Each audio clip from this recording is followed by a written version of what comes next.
Allah günahımdan keçərmi yazıblar? Qardaş, Allah günahımdan keçərmi nə deməkdir?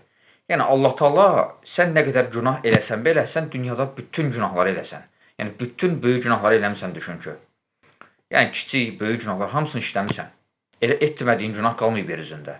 Vallahi yenə tövbə eləyərsənsə, səmimi qəlblə Allaha qayıdıb Allaha dönərsənsə, şübhə yox ki, Allah Taala əfv eləyər, bağışlayar yəni. Allah məni görəsən bağışlayar, Allah görəsən məni əfv eləyər. Bu sözü insan deməməlidir. Yəni bizim nə qədər günahımız ola bilər ki? Düzdür, biz bəşərik, insanıq, günah eləyirik. Bəzən kiçik, bəzən böyük. Amma nə qədər günahlarımız çox olsa belə, yəni qardaş Allahın rəhmətini keçə bilməz. Allahın rəhmətini üstələyə bilməz günahlarımız. Ona görə də yəni o söz deməkdir, Allah günahından keçərmi? Əlbəttə keçər. Sən nə günah işləmisən ki? Yəni tutal ki, yəni dünyada bütün günahları eləmisən.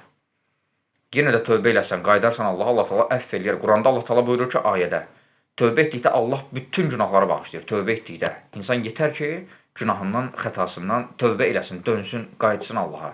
Ona görə də yəni insan o söz deməli deyil. Allah görəsə məni bağışlayar, günahımdan keçərmi?